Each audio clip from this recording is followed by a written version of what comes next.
This newscast is brought to you by Lavo. Hello friends and colleagues.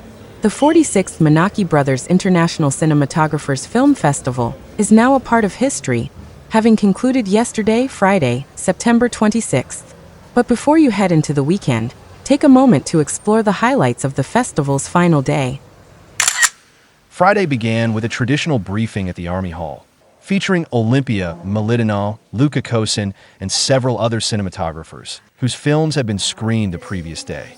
This was the final and longest briefing of the festival, as many filmmakers took part. Olympia Militino, DOP of Quiet Life, spoke about how her team scouted locations, worked with child actors, and addressed various production challenges. The other cinematographers also reflected on their respective films. At 10:30, the Manaki Cinema hosted a panel discussion on talent agents, featured Lucy Price, Sarah Campbell, and Ranjinder Hans. The panelists, all seasoned professionals, shared their expertise in supporting filmmakers across various disciplines and helping them perform their work more effectively. The highly anticipated masterclass by Wally Pfister took place at noon and drew a large audience, eager to learn from the renowned Oscar-winning cinematographer. The hall was packed to the point where, as saying goes, not even an apple could fall. Wally Pfister shared his story of how he entered cinematography and spoke about working with filmmakers such as Fedon Papamichael, Janusz Kaminski, Roger Corman, and many others. He also recalled his first meeting with Christopher Nolan, which marked the beginning of his further career in large-scale, high-budget filmmaking. Naturally, many of Pfister's iconic movies were discussed, sparkling numerous questions from the audience, which he answered in detail. As promised, we are pleased to present our interview with Wally Pfister. I think in terms of the global scale of cinematography, it's still, a very important art form, and it's, cinematographers are the visual translators of the film language, and incredibly important to the storytelling process. So I think that the images that we all put on the screen, both in terms of the camera movement and the lighting, accompany the story and continue to be an integral part of filmmaking.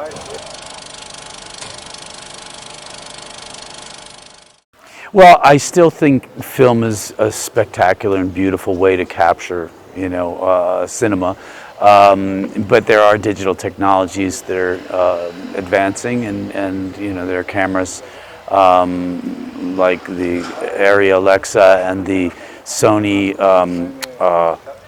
Venice 2 that capture beautiful images, and where we can do it in less light, so it becomes a bit easier to shoot. But I think film is still the premium capture medium.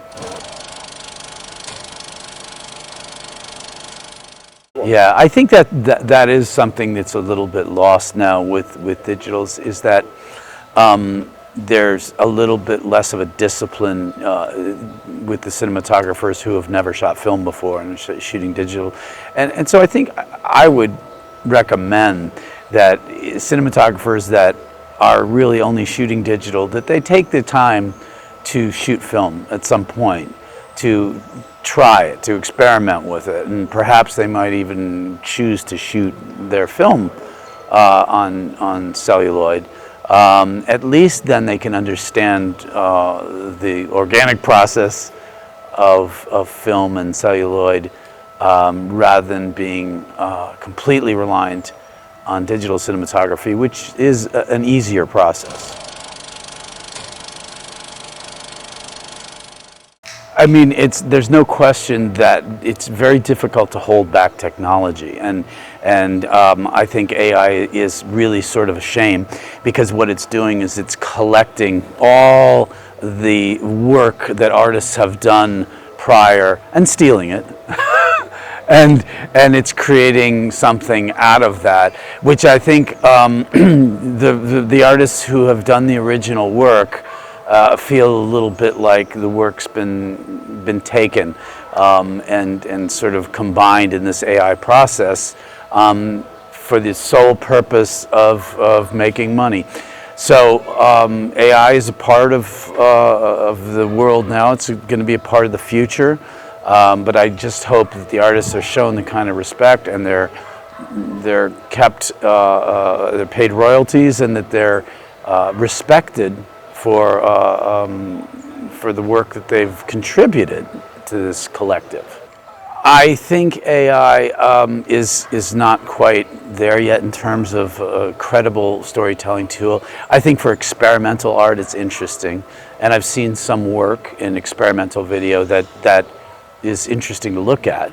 But again, it's all derivative, and I think I heard the record producer Rick Rubin put it the best way that I've heard it, which is that he invests in people with original ideas.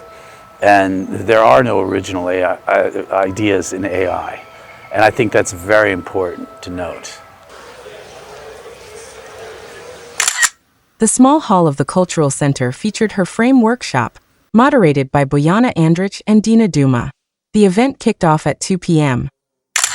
The final part of the short program was screened at the Manaki Cinema at 4 p.m., featuring 4 films shot by cinematographers from Singapore, Philippines, Portugal, and Bosnia and Herzegovina. Later, the same theater presented La Pola, an Austria-Slovak co-production included in the Adriatic Audience Award program, with Alexander Makarova as director of cinematography. The 46th Manaki Brothers International Cinematographers Film Festival culminated at 8 p.m. with the closing ceremony. Following a red carpet promenade, guests gathered in the Cultural Center's hall to celebrate the laureates. The ceremony opened with a speech by the mayor of Bitola, Tony Konianowski, who welcomed the attendees and emphasized the city's role in the cultural life of North Macedonia. Afterwards, festival director Dimitrija Doksevsky expressed his gratitude to everyone who supported the event, including sponsors, Macedonian and international officials, and members of the press.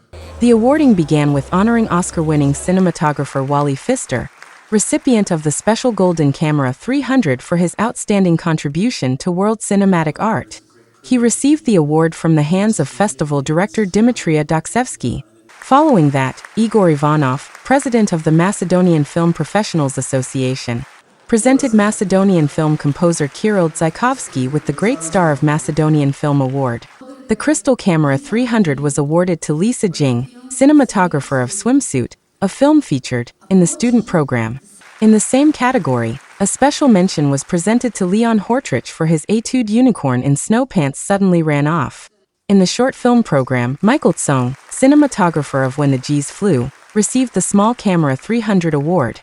Then, the Minister of Culture of North Macedonia, Zoran Lutkov, took the stage, greeting the festival guests and highlighting the festival's importance for both the country and global cinematography.